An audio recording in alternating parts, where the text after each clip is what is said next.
Bonjour à toutes et à tous, j'espère que vous allez bien, je pense que oui, maintenant que vous savez que vous pouvez prendre votre santé en main avec toutes les solutions naturelles qui vous sont proposées et que vous allez encore découvrir aussi bien ici dans cette chaîne YouTube mais aussi partout ailleurs puisque nous sommes nombreuses et nombreux à pouvoir vous relater nos expériences de thérapeutes familiales, voilà, des personnes qui ont leur propre parcours de vie et qui pourront vous aider beaucoup aussi dans tout ce qu'elles ont pu expérimenter et qui leur réussit. Attention à ce que ce qui réussit à l'un ne soit pas toujours prôné comme la vérité pour l'autre, mais voilà, aussi bien des médecins, des non-médecins, des chercheurs, toute profession médicale, paramédicale, naturopathie, hygiéniste, voilà, toutes ces personnes que vous pouvez voir aujourd'hui, vous donner des informations, je pense que vous avez l'embarras du choix pour prendre votre santé en main. Ceci dit, après cette petite introduction, aujourd'hui c'est une vidéo ici, Breaking News, une info de taille encore une fois, sur une condamnation. Alors, en parallèle de la pétition qui circule sur le fait que le gouvernement français actuellement et avant les vacances parlementaires au 24 juillet essaye de faire passer en force très rapidement une loi qui mettrait en obligation donc pour tous les parents de vacciner leurs enfants contre 11 maladies avec 11 vaccins en un seul et donc porterait l'obligation vaccinale de 3 à 11 vaccins. Grande opération, voilà, donc vous avez vu cette pétition qui circule, si vous ne l'avez pas vue, vous allez sûrement la voir passer par divers sites, je crois qu'il y a une vingtaine de structures qui ont déjà fait passer plusieurs pétitions indépendantes, voilà, est-ce qu'il ne vaudrait mieux pas en faire une seule ?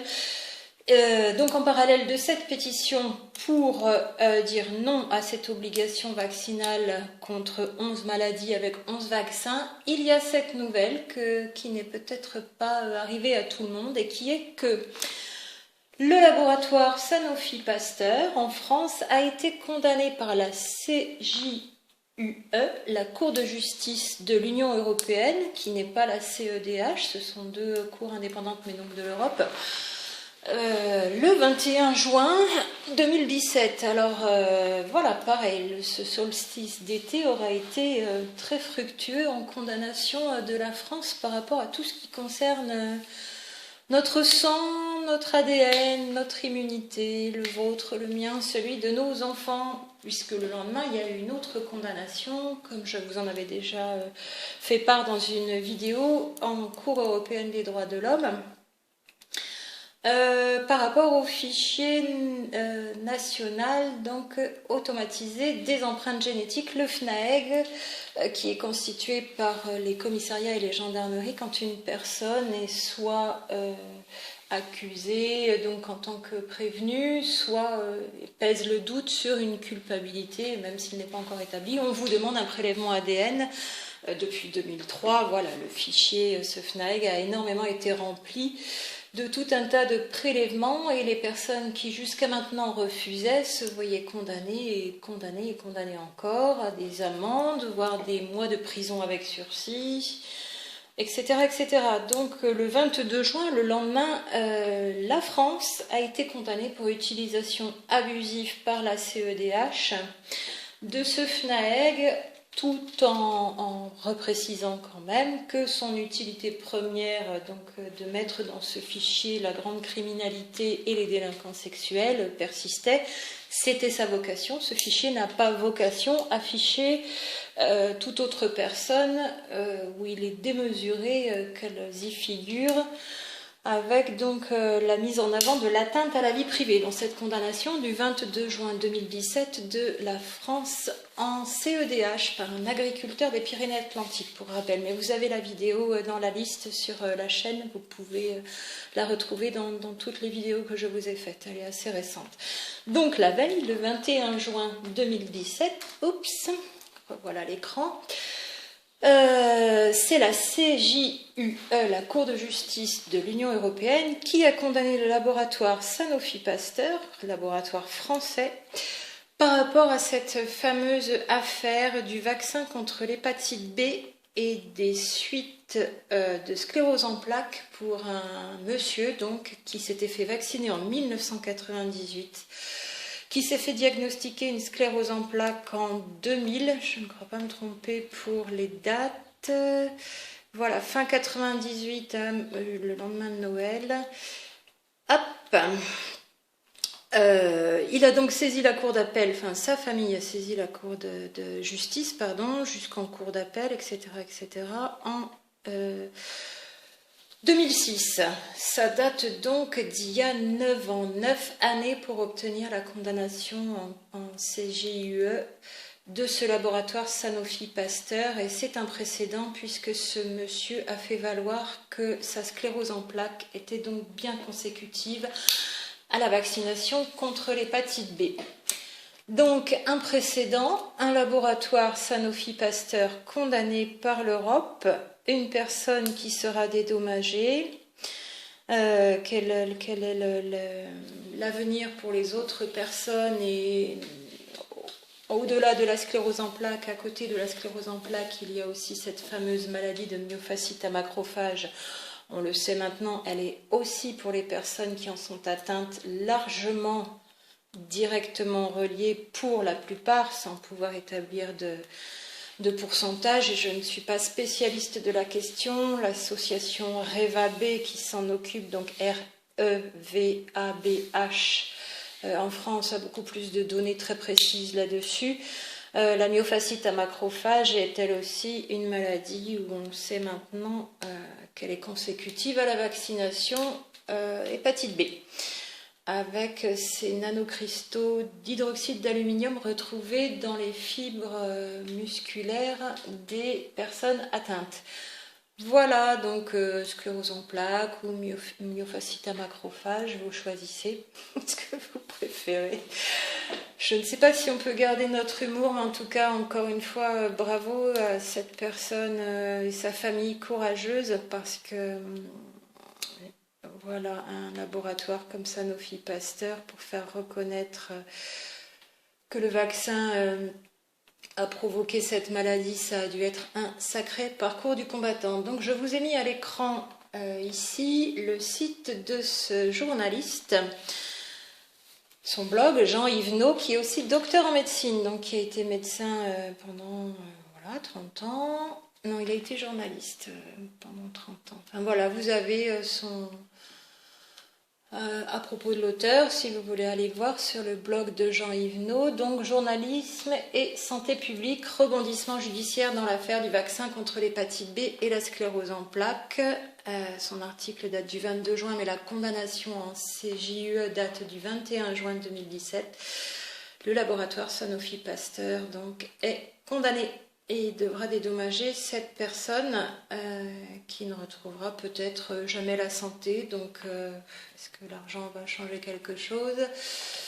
Lui seul pourra nous le dire. Voilà, donc si vous faites une recherche, vous allez trouver beaucoup. Au 28 juin, 21 juin, 22 juin, extraordinaire site initiativecitoyenne.be qui a vraiment une documentation incroyable sur la problématique des vaccinations. On a donc un gouvernement en France qui, avant le 24 juillet 2017, veut faire passer une obligation vaccinale sur 11 vaccins après la condamnation du laboratoire Sanofi Pasteur, laboratoire français, en cours de justice de l'Union européenne au 21 juin 2017.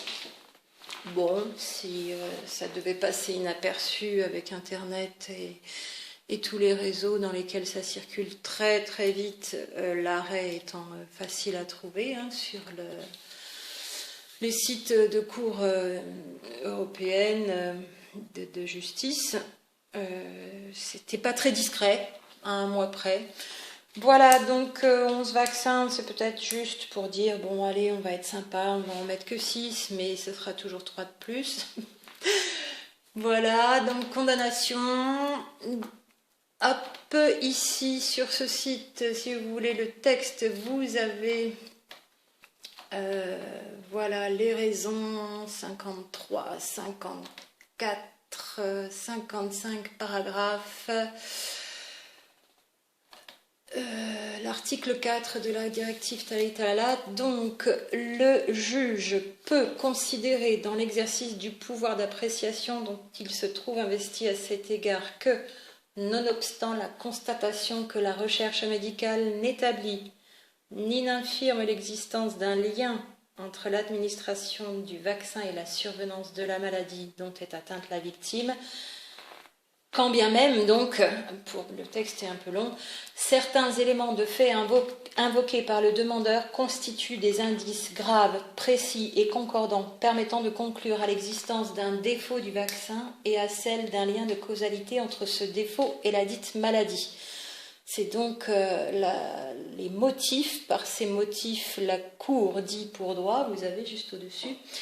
C'est donc par ces motifs que cette Cour de justice de l'Union européenne a condamné le laboratoire Sanofi Pasteur en disant bien que même si la constatation que la recherche médicale n'établit ni n'infirme l'existence d'un lien de causalité entre le vaccin et la maladie, s'il existe des éléments, des faits invoqués qui constituent des indices graves, précis et concordants, et là il a développé sa maladie dans les 15 jours, 3 semaines, précis et concordants permettant de conclure à l'existence d'un défaut du vaccin et à celle d'un lien de causalité entre ce défaut et la dite maladie, alors la culpabilité du laboratoire pour ce défaut dans ce vaccin est faite.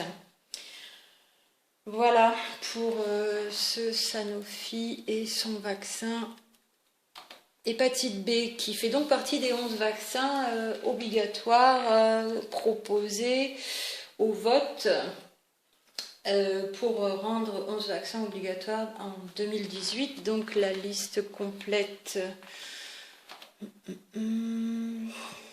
Voilà, ici vous avez un blog sur la sclérose en plaques.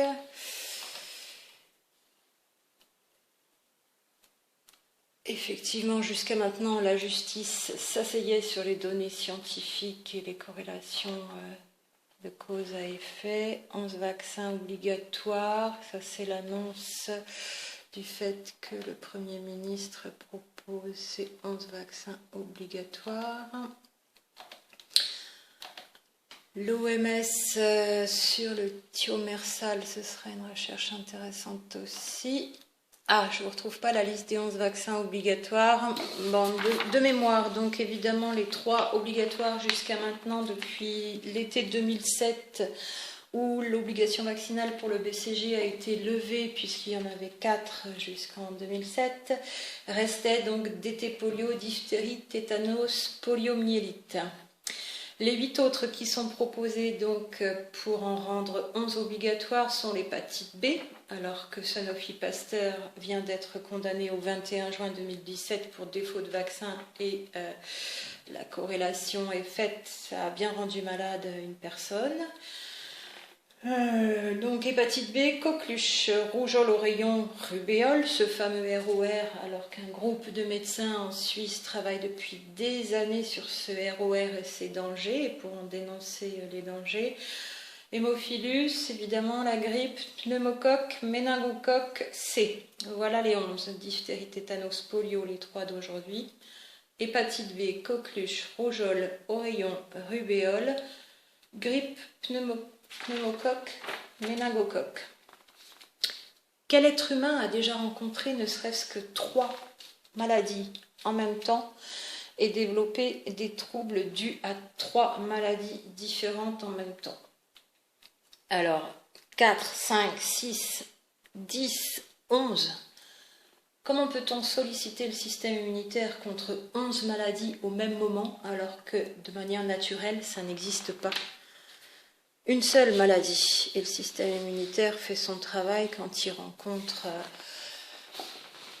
quand il est en état de développement de bactéries ou de virus en surnombre. Est-ce que le constat de bactéries et de virus en surnombre, c'est encore une autre question, permet de conclure au fait qu'ils sont responsables de la maladie? J'ai toujours un ami médecin qui fait le parallèle en disant mais quand les gendarmes, les pompiers arrivent sur le lieu d'un accident et qu'il voit les victimes dans la voiture ou par terre, et puis qu'il y a là un monsieur à côté de ces victimes ou de cette voiture et qui a l'air voilà, d'intervenir, est-ce qu'on va l'accuser d'avoir créé l'accident envers ces pauvres personnes qui sont blessées au sol parce qu'on le voit?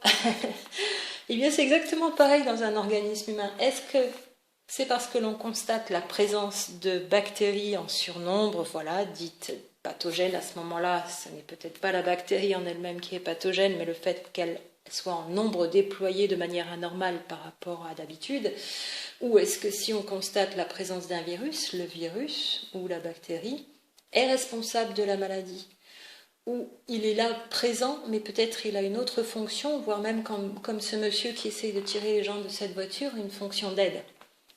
Grande question, je vous laisse y réfléchir. Ça fait longtemps qu'on est nombreux et nombreux à se la poser, toutes et tous. Notamment depuis la fin du 19e siècle. Je n'étais pas née, mais d'autres se sont heureusement posé la question avant moi et avant nous toutes et nous tous au 21e siècle et 20e siècle. Voilà. Donc ce site d'information, vous avez tous les sites des associations pour information aussi si vous avez besoin de prolonger cette réflexion avec vos proches, votre famille. Pas besoin d'avoir de discussions à la volée dans tous les sens sans aller prendre de l'information claire et précise, des données, des enquêtes, des cas, des personnes qui vous montreront leurs dossiers médicaux, donc preuve à l'appui et non pas de manière enflammée comme on discuterait de politique ou de justice sans raisonner sur des preuves écrites, toujours. Que l'on soit pour ou contre, on ne peut pas comme ça à la volée sans avoir des documents pour base de raisonnement affirmer quoi que ce soit, sinon ça s'appelle une croyance et tout le monde serait donc obligé d'avoir la foi. C'est ce que l'on reproche un petit peu, ce que certaines personnes reprochent un petit peu à la vaccination, c'est que finalement elle n'a pas fait les preuves de son efficacité si on regarde dans le détail. Alors c'est une assertion, une affirmation qui fait pousser des cris depuis 10, 20, 30 ans où de plus en plus de personnes le mettent en avant. La science de la vaccination, la vaccinologie n'est pas la science de l'immunité du système immunitaire humain, l'immunologie, qui est beaucoup plus récente, une quarantaine d'années. La vaccinologie date de la fin du 19e siècle, 1880-85, donc avec les expériences de variolisation, les expériences de Pasteur avec le petit Joseph Meister et encore d'autres, voilà, Jenner, etc. Elle est beaucoup plus ancienne, la vaccinologie, que la science du système immunitaire. Entre parenthèses, est-ce que toutes les mises à jour des dernières découvertes scientifiques sur la biologie humaine, et notamment en hématologie et immunologie, ont été intégrées à la vaccinologie? Question toujours auxquelles les professionnels pourront répondre. Je ne suis pas immunologiste ni hématologue. Voilà, ni vaccinologue, bien sûr. Ici, vous avez donc une vidéo Cour de justice de l'Union européenne, 21 juin 2017, donc la directive exacte qui vous mènera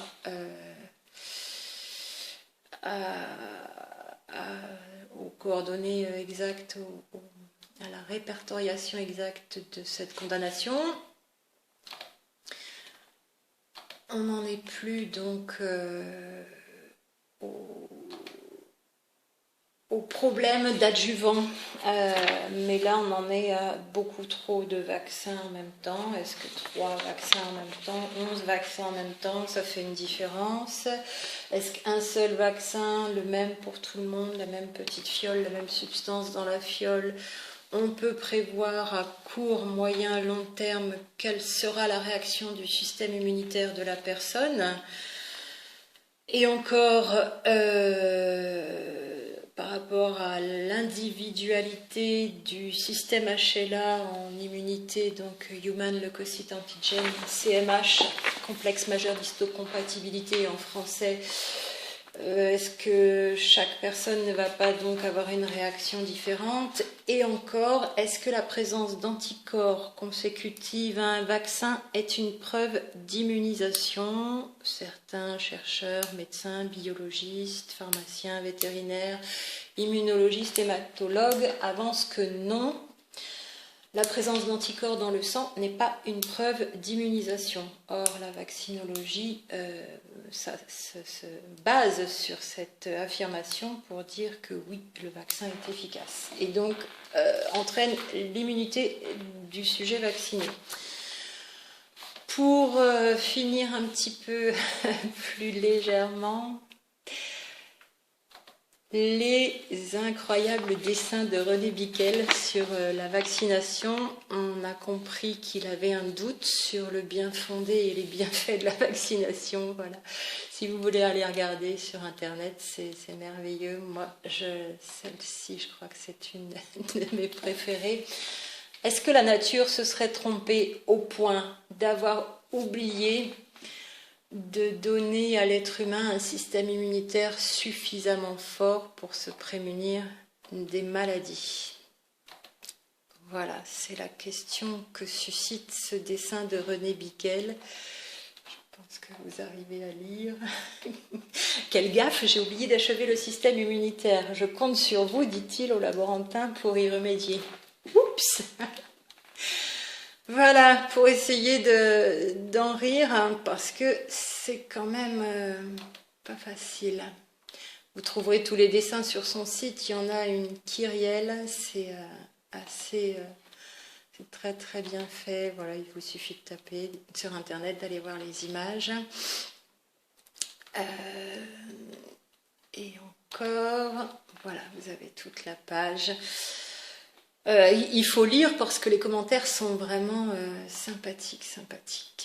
Voilà pour cette condamnation du laboratoire Sanofi Pasteur le 21 juin 2017 par la Cour de justice européenne.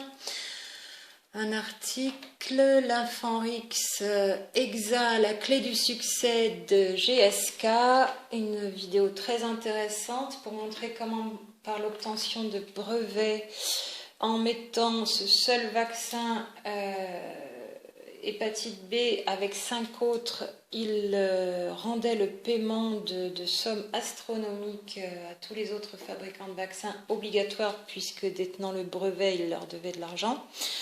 Et comment ils ont donc engendré des profits financiers très intéressants grâce à cette toute simple tactique commerciale. Infanrix Exa, la clé du succès de GSK, GlaxoSmithKline, manipulation de brevets.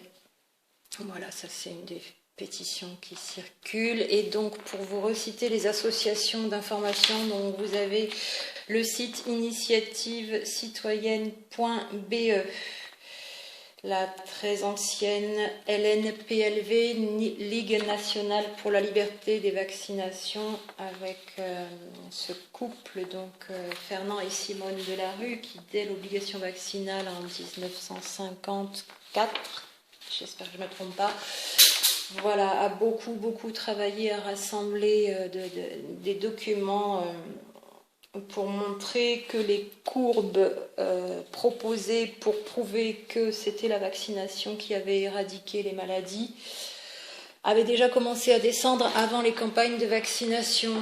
Une documentation énorme sur cette démonstration, sachant que depuis la fin du 19e siècle et tout le début, jusque dans les années 1940, beaucoup de médecins se sont interrogés sur les réels effets, l'efficacité de la vaccination et n'étaient vraiment pas pour, avaient vu beaucoup d'anomalies. J'ai ce gros livre de Jules Tissot qui n'était pas toujours d'accord avec Deschamps non plus, vous le verrez dans ce livre, si je vous le trouve. Je ne l'ai pas. Enfin voilà, Jules Tissot, physiologiste du début du siècle. Constitution des organismes, cause des maladies, hop, 1946, on ne voit rien. Ah zut, désolé. Vous voyez, on ne voit plus ici. Constitution des organismes et causes des maladies qui l'atteignent, docteur Jules Tissot. 1946, c'est un vieux bouquin. Hein. Il a été interdit de faire ses discours au niveau de l'Académie de médecine à l'époque, comme il le dit lui-même dans ce bouquin en plusieurs tomes, ça c'est le dernier. Il a émis beaucoup d'hypothèses, toutes ne sont pas forcément validées apparemment, il n'était pas d'accord avec tout au niveau de Béchamp, comme on peut le lire aussi dans ce livre, mais il se posait beaucoup de questions sur l'efficacité de la vaccination, et il a démontré maladie par maladie déjà dans les années 40, donc que la vaccination ne marchait pas. Donc ça n'est pas nouveau, beaucoup de médecins se sont toujours élevés contre la véracité des affirmations des vaccinologistes. Voilà, alors depuis 10, 20, 30, 40 ans, tout le monde fait confiance, les parents, les médecins, etc., etc., avec une obligation vaccinale à 11 vaccins. Je pense que les vrais motifs de ces lois coercitives pour obliger à quelque chose qui est censé être bien et protégé, ça n'existe pas, de faire des lois qui menacent de prison et d'amendes énormes pour obliger quelqu'un à se protéger. Quand on a froid à la tête l'hiver, on met un bonnet. Il n'y a pas besoin d'une loi pour nous obliger à mettre un bonnet pour se protéger la tête ou on rentre au chaud. Quand on se blesse et qu'on saigne, on met quelque chose sur notre plaie, sauf cas exceptionnel de personnes qui ne réagissent pas. C'est très très exceptionnel que l'instinct de préservation que l'on a chacun et chacune en nous, êtres humains, ne fonctionne pas pour avoir envie de rester en bonne santé et en forme et en vie tout court. Donc pourquoi des lois extrêmement coercitives, violentes, des peines de prison, des menaces d'enfants retirés, voilà, il ne faut pas non plus partir dans les peurs avec ça. Personne ne peut vous retirer vos enfants. Il y a des affaires qui sont mises en avant pour faire peur à tout le monde, le vrai du faux dans tout ça. Est-ce qu'on n'a pas fait des exemples? Un seul exemple suffit à terroriser la terre entière. Les parents sont souverains pour décider de la santé de leurs enfants jusqu'aux 18 ans de leurs enfants. Et pour finir encore, et on terminera avec ça, la loi Kouchner du 4 mars 2002, pardon, c'est pas le bon écran, encore une fois. Oui, les associations, pour terminer, donc Mouvement pour le respect des droits fondamentaux de la personne, en plus de LNPLV, ALICE, donc Association Liberté, Information, Santé, et il y a l'UNAX, donc l'Union nationale des associations citoyenne de santé, qui vous répertorie ici sur son site le mouvement pour le respect des droits fondamentaux de la personne, Nello Espoir, Avenir, Guérison, Prévention, Vaccin, Santé, Liberté, Touraine, Info, Santé, Pays d'Auge, Santé, Solidarité, Nantes, et puis tous les mouvements européens au-delà de la France pour la liberté de choix thérapeutique. Voilà, qui inclut aussi la liberté de choix à vacciner ou pas. On n'oblige personne à ne pas se vacciner, que personne n'oblige les personnes qui ne font pas le choix de la vaccination à se vacciner, et certainement pas par des lois coercitives comme ça existe depuis l'après-guerre en France, sachant qu'il n'y a plus que l'Italie et la France qui ont des vaccinations obligatoires. Et il n'y en avait que 3, les portés à 11. Voilà. Donc évidemment, le gouvernement va reculer, bien sûr. De combien? De 3, 4, 5. On va jouer un petit peu à la roulette pour choisir le chiffre. On va reparler des adjuvants et de la toxicité de l'hydroxyde d'aluminium, sachant qu'en France, le mercure, donc sous sa forme thymérosale ou thiomersale de ces deux noms, a quasiment été interdit, sauf en urgence, il avait été mis dans le H1N1, si je ne me trompe pas, donc sans autorisation, comme ça, à la va-vite. Il est encore plus présent dans les vaccins aux États-Unis, mais donc en France, mercure, on n'en a plus que dans 2 ou 3. Alors, que vous retrouverez voilà, dans les infos, pour ne pas vous dire de bêtises, je pense que c'est la grippe, et puis 1 ou 2 autres. Mais la question, au-delà des adjuvants de l'immunité, peut être aussi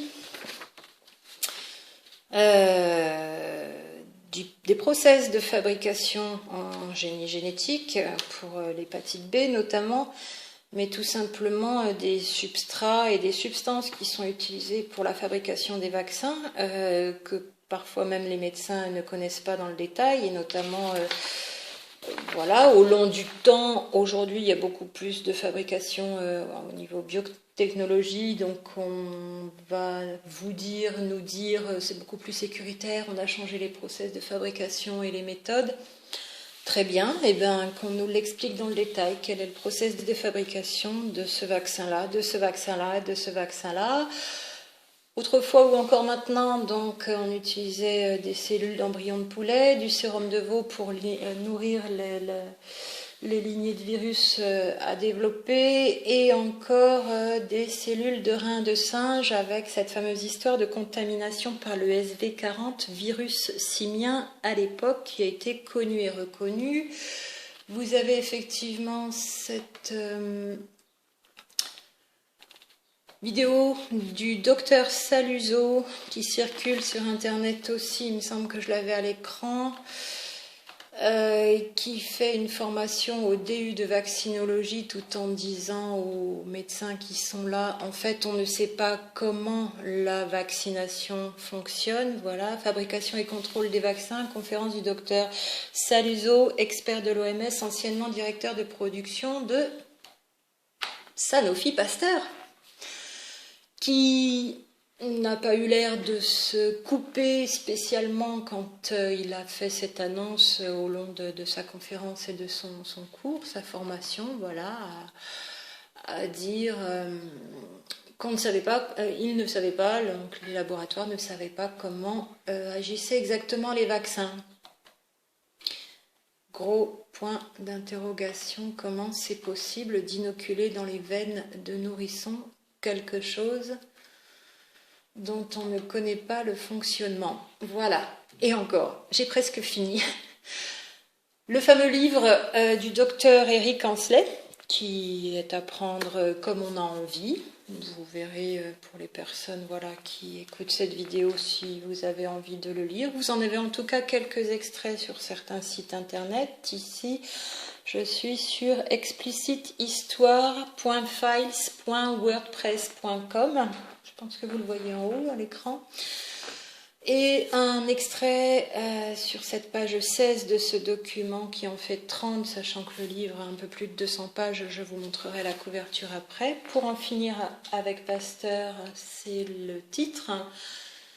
Et c'est donc le docteur Eric Ancelet, qui est vétérinaire français, qui a écrit ce livre en 1998 ou 99 et qui cite ici, dans ce passage, Jean-Claude Pérez, chercheur pluridisciplinaire, a découvert un ordre numérique dans l'ADN fondé sur des suites mathématiques comme celle de Fibonacci et révélant l'omniprésence du nombre d'or dans l'agencement des nucléotides. Si cet ordre traduit la stabilité et la cohésion de l'ADN acquise au cours des millions d'années d'évolution, quel peut être l'effet d'un transgène induit au hasard grâce aux techniques du génie génétique? Pourquoi je vous lis ce passage? Parce que certains vaccins sont fabriqués en biotechnologie par modification au niveau génétique, par génie génétique.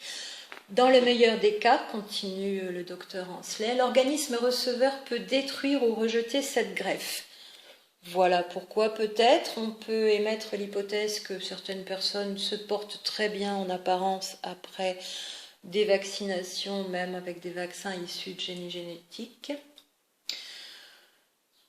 Donc l'organisme receveur peut détruire ou rejeter cette greffe dans le meilleur des cas, qui n'a aucun sens homéostatique ou évolutif. Toutefois, il existe d'autres scénarios possibles. Du fait des échanges de gènes entre tous les êtres vivants interconnectés, le risque de contamination de l'environnement par les organismes génétiquement modifiés est énorme. Une rupture brutale des myriades de résonances numériques de l'ADN d'une plante ou d'un animal peut engendrer instantanément des mutations multiples et désordonnées, peut engendrer ou pas, totalement incontrôlable, un véritable chaos biologique. Il ne s'agit pas ici d'un danger à long terme, mais d'une catastrophe possible à très court terme qui peut signifier la destruction de toute la biosphère.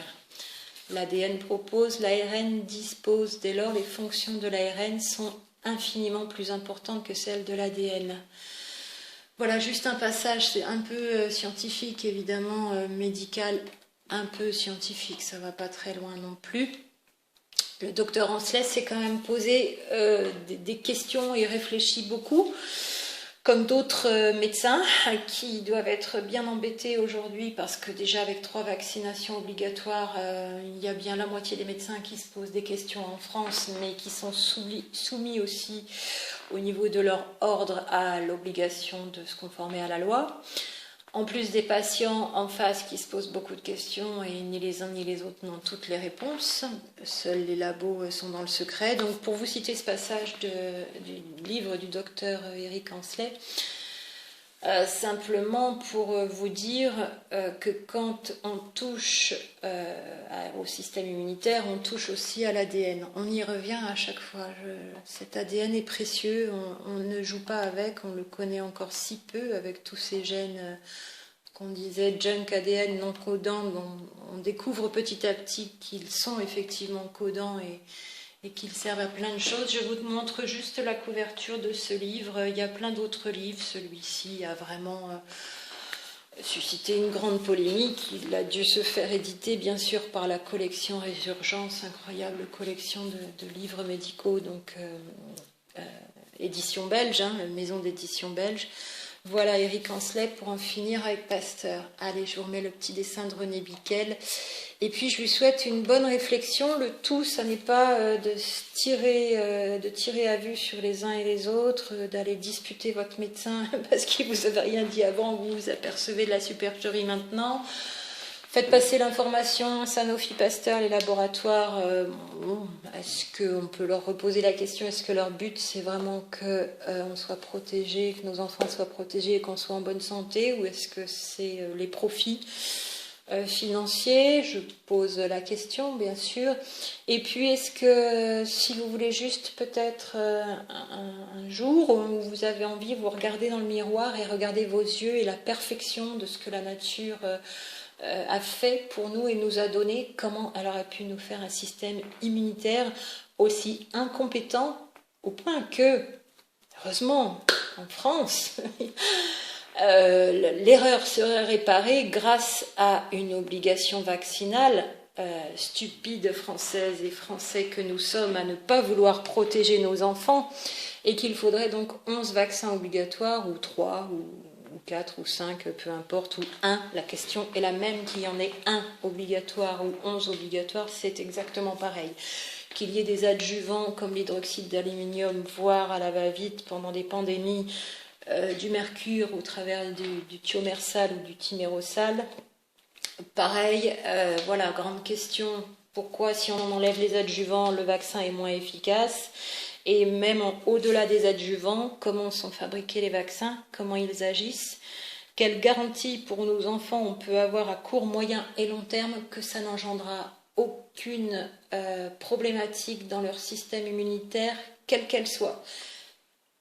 Pour en terminer avec la loi, donc vous avez Bernard Kouchner, étonnamment c'est le même ministre à l'époque qui avait organisé la campagne de vaccination hépatite B dans les collèges. Est-ce que l'éducation nationale et les établissements scolaires sont faits pour faire de la vaccination? Grande question à l'époque. C'est Bernard Kouchner, le 4 mars 2002, avec cette loi Kouchner qui porte son nom, qui a bien rappelé que tout parent avait le droit de refuser s'il n'était pas pleinement consentant et pleinement informé. En face de tout acte médical, la vaccination donc est soumise à cette loi. Donc tout parent qui a un doute et une insuffisance d'information est en droit de préserver et de protéger son enfant au titre de la préservation de l'intégrité physique du corps de son enfant, comme du sien d'ailleurs. Voilà, vous retrouverez en cherchant loi Kouchner 4 mars 2002, en face de l'obligation vaccinale qui condamne à une amende et à de la prison. Voilà, on a 2 lois, 3 lois, 4 lois qui s'opposent et qui disent totalement l'inverse, une qui oblige et l'autre qui permet de refuser.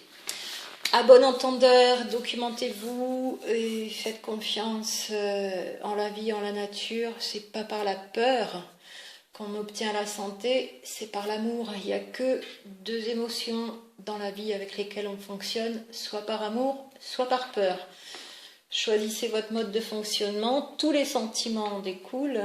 Moi j'appelle vraiment émotion, l'amour et la peur. Tout le reste pour moi ce sont des sentiments et qui découlent de ce fonctionnement au-delà de nos croyances et de nos pensées qui s'ajoutent à ces deux émotions, soit l'amour, soit la peur.